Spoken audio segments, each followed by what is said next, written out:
나누기 원합니다. 사무엘하 1장은 사울의 부고 소식을 들은 다윗의 반응, 애도를 포함하는 내용입니다. 참 멋있는 이야기입니다. 어쩜 저렇게 사람이 저렇게 한없이 가슴이 넓을 수 있을까 싶을 정도로 매력이 철철 넘치는 다윗의 이야기를 잘 담고 있습니다. 우리 여기 계신 분들은 잘 아시다시피 사울은 이전에 다윗을 집요하게 쫓아다니면서 죽이려고 했던 사람입니다. 사울은 다윗이 언젠가 자기 가문 대신에 왕의 자리를 꿰찬다라는 강력한 믿음이 있었기 때문에 다윗을 그렇게 쫓아왔습니다. 그 시기와 질투가 내면에서 요동친 나머지 다윗을 그렇게 살해하려 했던 것이지요. 하지만 다윗은 쫓기는 상황 속에서도 사울의 왕권을 존중합니다.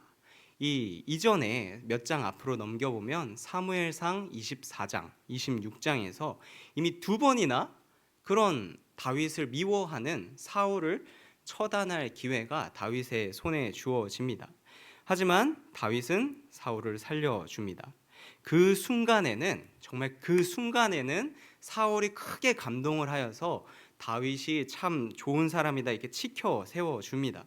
그러나 아무리 그렇게 해도 다윗은 결국 사울이 살아있는 동안에는 왕이 될 수 없고, 사울이 살아있는 동안에는 이스라엘에서 쫓겨나 계속 변방에서 조용히 지내고 있을 수밖에 없었습니다. 그렇게 지내고 있던 어느 날 사무엘하 1장의 사건이 펼쳐진 것입니다. 다윗에게 사울의 부고 소식이 들려옵니다. 이스라엘 진영에 있었다던 아말렉 사람이 오더니 어떤 청년이 자기가 사울을 죽였답니다. 이스라엘과 블레셋과의 싸움 중에 사울이 큰 부상을 당하니까 사울이 본인에게 자기를 죽여달라라고 말했다는 겁니다.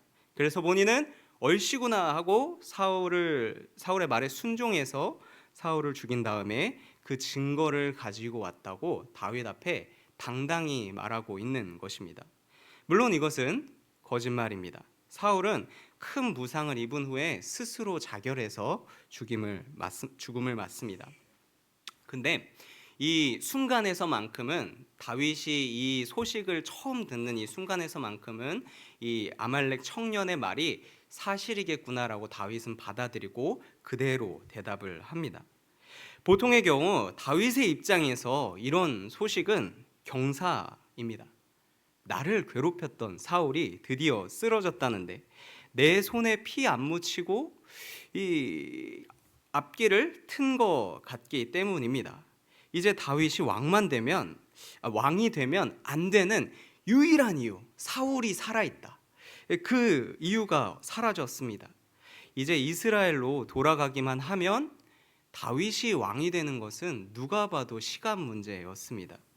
이 그림만 봤을 때는 다윗의 입가에 미소가 저절로 지어질 법도 합니다. 그러나 다윗은 참 다윗답게도 사울이 죽었다는 소식을 듣고 우리 11절과 같이 행동합니다. 함께 읽어보겠습니다. 이에 다윗이 자기 옷을 잡아 찢음에 함께 있는 모든 사람도 그리하고, 우리말로 치면 대성통곡을 하면서 슬퍼하는 것입니다. 다윗은 이제까지 사울을 기름 부음 받은 자로 인정했고 존중해 주었습니다. 나를 핍박했지만 복수심에 불타서 그를 미워하기는커녕 하나님이 사용하시는 사람이라 생각했고 인정해 주었습니다.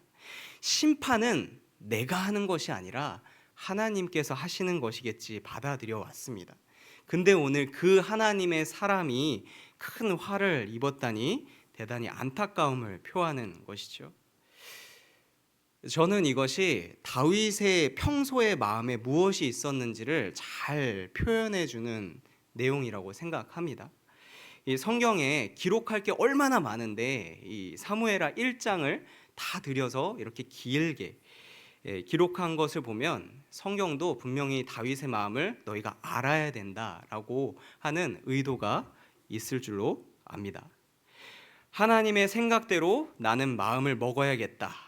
사울도 하나님께서 세우신 사람이고 이 정결한 마음을 드러내기 위해서 하나님께서 다윗을 이끌고 계시는 것입니다. 이 다윗이 평소에 이런 마음을 얼마나 강력하게 갖고 있었던지 이제는 그와 함께하는 모든 사람, 이 11절 뒤편에 있죠. 함께하는 모든 사람도 다윗의 마음에게까지 동화가 끝난 것처럼 보입니다. 다윗의 이런 정결한 마음이 다 전파되었습니다. 사울의 부고 소식을 듣고 옛날에는 지금입니다, 지금 사울을 처단해야 할 그런 사람들이 마음을 고쳐먹고 사울이 죽었음에 슬퍼하고 함께 위로하는 것입니다. 하나님께서는 사람을 이렇게 이끄십니다. 어차피 다윗이 왕이 되는 건 정해져 있습니다. 2장서부터 다윗 왕이 됩니다. 그러나 다윗을 왕으로 만들어 주시기 이전에 하나님의 목표를 분명히 성취하기 이전에 그 자리에 어울리는 사람으로, 그 자리에 있을 만큼 마음이 합한 사람으로, 정결한 사람으로 만들어 가시는 것이지요. 충분히 하나님의 마음을 통감하는 자로 사람의 마음을 먼저 다져놓고 그 다음에 왕으로 세우십니다. 세상 사람들은 이것을 절대 이해할 수 없고 이런 식으로 일하지도 않습니다. 2023년에 10대들을 대상으로 한 유명한 설문조사가 있습니다. 설문조사의 내용은 이것입니다. 돈 10억을 주면 죄를 짓고 한 1년 정도 감옥에 갔다 올 수 있겠는가? 어린 아이들이 뭘 몰라서 하는 소리라고 생각할 수도 있겠지만 그 결과는 좀 충격적입니다. 초등학생의 16%, 중학생의 33%, 고등학생의 47%가 자기는 10억 받고 당당히 감옥 갔다 올 수 있다라고 대답했습니다. 이게 무슨 말일까요? 요즘 시대는 내가 원하는 것을 얻기 위해서 내 양심과 내 마음을 얼마든지 속일 수 있다, 그 정도는 감내할 수 있다라고 생각하는 것이 아니겠습니까? 세상에서 좋다 하는 것들, 남들 다 갖기 원하는 것들을 나도 갖기 위해서는 도덕이고 내 의로움이고 내 사랑이고 내 명예고 뭐건 간에 얼마든지 버릴 수 있다라는 것입니다. 내가 정한 목표를 성취하기 위해서는 물불 가리지 않고 쟁취할 자신이 있다는 것입니다. 똑같은 질문을 시민단체에서 5년 전에 했다고 합니다. 그러자 이번에는 초등학생의 23%, 중학생의 42%, 고등학생의 57%가 손을 들었다고 합니다. 10억 주면 1년 정도 죄 짓고 감옥에 들어갔다 오겠다. 내 인생이 1년에 1억을 벌지 못할 것 같다. 차라리 거기서 버는 게 낫지 않냐. 이런 식으로 생각하고 대답을 했다고 합니다. 더 늘은 것이죠. 10년 전에 비해서 5년 전에 더 늘었고 이 10년 전, 5년 전에 설문조사에 응했던 10대들은 지금 다 성인이 되었으니 세상이 갈수록 점점 더 악하게 변하고 있다는 것을 볼 수 있습니다. 본문에 나오는 아말렉 청년이, 이 젊은 청년이 정확히 이런 가치관을 가지고 있었습니다. 그는 이렇게 생각했을 것입니다. 다윗은 사울 왕의 적이다. 다윗은 빨리 왕이 되고 싶은데 그간 사울이 떡하니 살아서 왕의 자리를 지켜왔으니 사울이 빨리 죽고 내가 왕이 될 날만을 손꼽아 기다리고 있지 않을까. 또 그간 다윗에게 사울이 입힌 피해가 이만저만이 아니니까 분명히 다윗도 사울을 미워하고 있을 것이다. 만약 사울 왕의 머리를 가지고 다윗에게 가져간다면, 내가 사울 왕을 쳤다라고 한다면 다윗은 나에게 큰 보상을 해줄 것이다 라고 기대했던 것입니다. 그 마음으로 다윗을 찾아온 것이죠. 거짓말까지 해가면서 말입니다. 안타깝게도 이 청년은 이익의 눈이, 보상의 눈이 멀었습니다. 자기가 정결한 마음을 버리고 보상을 받기에 급급하였으니 다윗도 정결한 마음을 이미 옛날에 버렸고 자기처럼 보상을 받기에 급급한 사람이라고 판단하고 왔던 것입니다.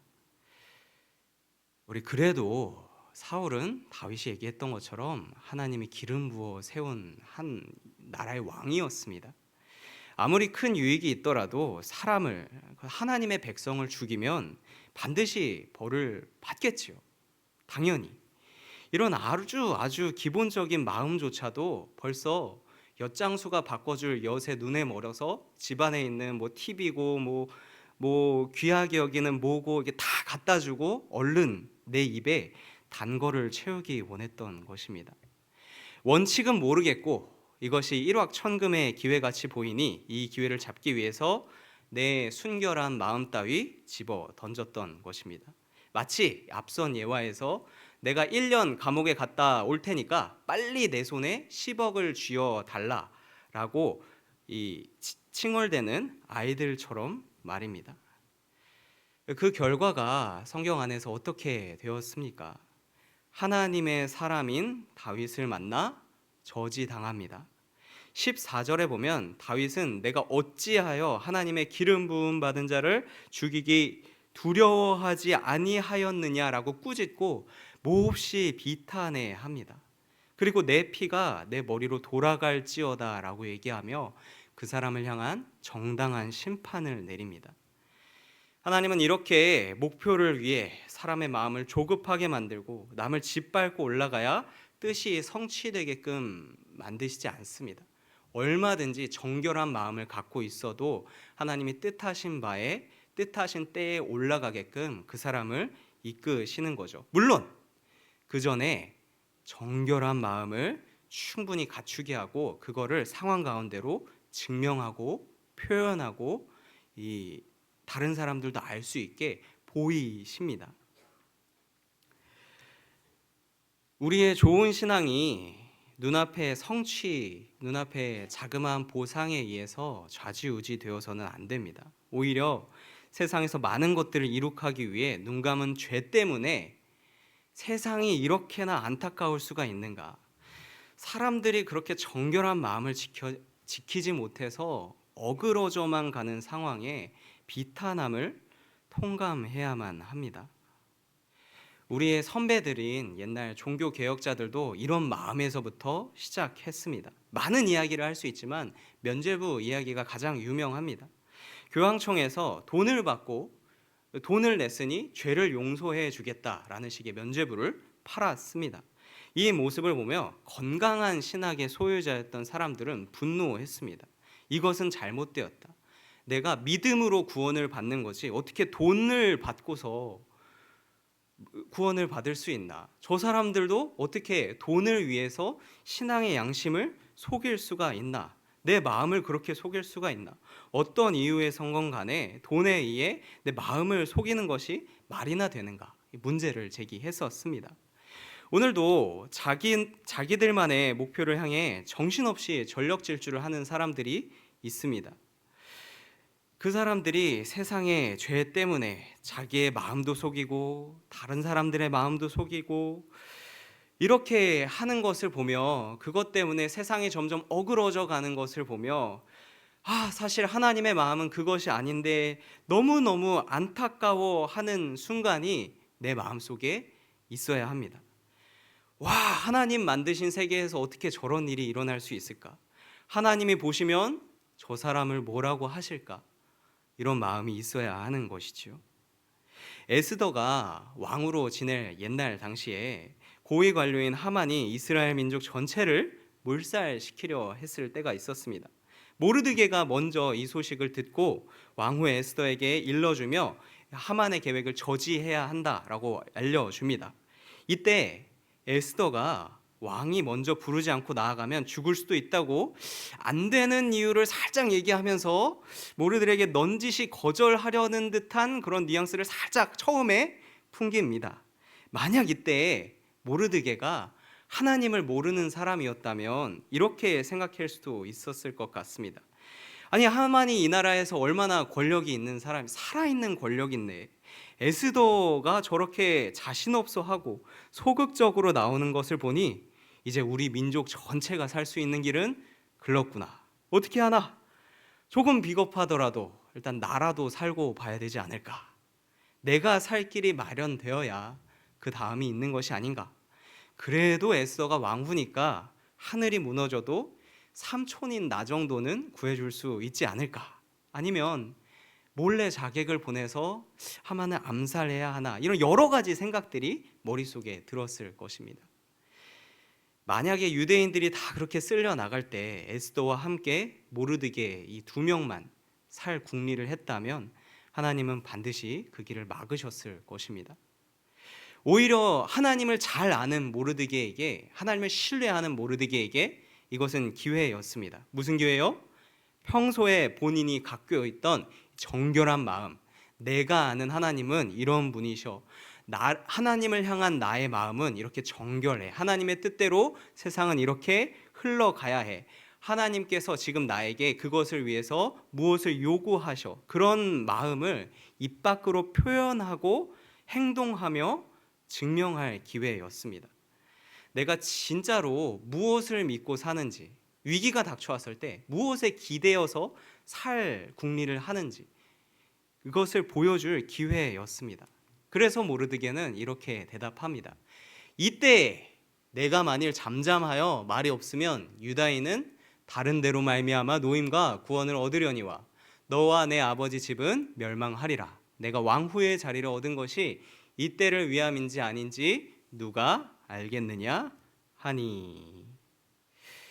모르드게는 자기 민족이 멸절당할지도 모른다는 슬픈 소식을 듣고 성문에서 울며 애통하며 죄를 뒤집었으며 마음이 괴로웠습니다. 그럼에도 불구하고 끝까지 하나님의 마음으로 세상을 보려고 했고 자기의 마음을 에스더와 나눕니다. 에스더야, 너를 향한 하나님의 마음은 이것이야. 죄로 인해서 우리가 고난을 겪고 우리가 위기 속에 있는 상황에 있는데 우리를 향한 하나님의 뜻은 이것이야. 우리 이런 마음을 가져야 하지 않겠니? 나눕니다. 모르드게의 이 한마디가 에스더의 마음을 움직였고 모르드게와 에스더의 마음을 결국에 하나님께서 사용하십니다. 사용하셔서 결국에는 이 하만의 계략을 완전히 뒤집어 버리는 결과에 이르게 됩니다. 이 모르드게뿐만이 아닙니다. 제가 다 예를 들 수는 없지만 성경에 정말 수많은 사람들이 하나님의 마음을 품지 않으면 이렇게 할 수 없는 고백들을 합니다. 요즘 성도님들께서는 우리 같이 시편을 읽으며 고난 중에 있는 사람을 정말 여럿 보았을 것입니다. 아니, 하나님께서는 이렇게 능력이 좋은 분인데 마음만 먹으면 언제든 위기에서 구출시켜 주실 수 있고 원수들을 물리쳐 주실 수 있고 내게 평안을 더하여 주실 수 있고 내 병을 고쳐 주실 수 있는 분인데 왜 이렇게 깊고 끝나지 않을 것만 같은 환난을 겪게 하시겠습니까? 그 고난 가운데서 나의 정결한 마음을 표현하기 원하시는 것입니다. 예전에 하나님께서 보이셨던 성품, 하나님께서 하셨던 일들, 하나님께서 나에게 하셨던 약속, 이런 것들이 생각나고 그것을 내 입으로 말하고 선포하고 그대로 살기를 원하시는 것입니다. 그러면 얼마나 큰 환난 중에 있는지를 떠나서 하나님만을 의지하고 싶고 하나님을 의지하는 것으로 힘을 얻고 나아갈 수 있습니다. 오늘 본문에서 다윗은 무엇을 의지했겠습니까? 왕이 되냐 안 되냐, 나를 그렇게 괴롭히던 사울 왕의 부고 소식을 듣고 무엇이 생각났겠습니까? 옛날에 자기 어렸을 적에 주셨던 약속이 생각났을 것입니다. 사무엘이 직접 자기를 찾아와서 머리에 기름을 붓고 왕이 될 것이다. 그때에 다윗이 하나님의 영에 크게 감동되었다는 그 순간이 기억났을 것입니다. 하나님께서 이미 과거에 내게 약속하신 게 있으니, 나에게 베푸신 은혜가 있으니, 사울이 나를 핍박하든, 사울이 전쟁터에서 안타까운 소식을 당했든, 사울이 다른 곳에서 무엇을 하든 나를 향한 하나님의 계획에는 그 어렸을 적에 내가 하나님의 약속을 받았을 때나 고생했을 때나 지금이나 변함이 없을 거라고 굳게 믿고 있는 것입니다. 그러니 내가 하나님의 마음을 바라보며 하나님의 약속만 바라보며 여기에 한 채의 흔들림도 없으니 다른 마음을 품을 여유가 없는 것입니다. 다른 마음을 품을 필요가 없습니다. 오직 하나님이 나를 어떻게 바라보시는지만, 또 하나님이 저 사람을 어떻게 바라보시는지만 알면 되는 것입니다. 그럼 나머지는 하나님께서 뜻하신 곳에 이르게 하시겠죠. 다윗이 하나님의 마음으로 말하고 행동했듯이 모르드게와 에스더가 하나님의 마음을 품고 그대로 준비하고 쓰임을 받아서 위기를 모면했듯이 오늘 저와 성도님들의 삶에도 하나님의 마음이 가득하기를 원합니다. 하나님을 향한 정결한 마음 없이 덜컥 성공을 이루었다면 그런 경우도 있습니다. 그런 경우라면 그것은 겉에서 보기에 번지르르해 보이고 누가 봐도 잘나 보이고 하지만 그것은 마치 모래 위에 세운 집과 같습니다. 괜찮아 보이지만 때로는 막 2층, 3층, 우리 집보다 더 높네, 4층, 5층 끝없이 올라가는 것처럼 보이지만 비바람 한번 몰아치고 나면은 거기에 남는 것이 없습니다. 굉장히 공허합니다. 내가 또 뭘 의지해서 살아야 되나? 왜냐하면 상황이 바뀌면 나에게 주어진 약속이, 나에게 남아있는 약속이 아무것도 없기 때문입니다. 우리는 비바람이 불고 풍파가 쳐도 하나님의 마음을 품어야 합니다. 그래야 환경이 변해도 내가 흔들리지 않게 됩니다. 올고지 세상을 향한 하나님의 뜻을 전하는 축복의 통로가 되어야 합니다. 이것이 바로 하나님께 쓰임받을 준비가 된 하나님의 사람입니다. 오늘 이 밤에 하나님이 나에게 무엇을 약속하셨는지를 한번 떠올려 보시길 원합니다. 이 자리에 하나님의 약속을 받지 않은 사람은 아무도 없습니다. 분명한 내가 받은 하나님의 약속이 있습니다. 내가 하나님을 찾기 전에 하나님께서 나를 먼저 찾아주사 나에게 은혜를 베푸신 점이 있습니다. 그리고 내 자존감을, 내 미래를 그 약속에 다 거셔야 합니다. 그래야 어떤 환난이 닥쳐와도, 다른 사람들이 나한테 뭐라고 해도, 어떤 환경으로 변해도 평안하실 것입니다. 이미 환난이 닥쳐오신 분이 계시다면 내 마음이 어렵고 자꾸만 부정적으로 내 생각이 흘러가지만 이렇게 생각을 바꾸셨으면 좋겠습니다. 하나님께서 나를 어떻게 쓰시려고 이렇게 내 마음을 정결하지 않으면 안 되게끔 준비시키나, 하나님께서 나에게 어떠한 기대를 걸고 이 세상에서 얼마나 중요한 일을 맡기시기에 내 마음을 이렇게 준비시키나. 이 갈수록 악해지고 죄 많은 세상에서 성도님들께 거는 하나님의 기대가 있습니다. 힘드시겠지만 우리의 고난 뒤에서 나를 더 정결하게 완성시켜 가시는, 나를 크게 쓰실 하나님을 바라보시면 좋겠습니다.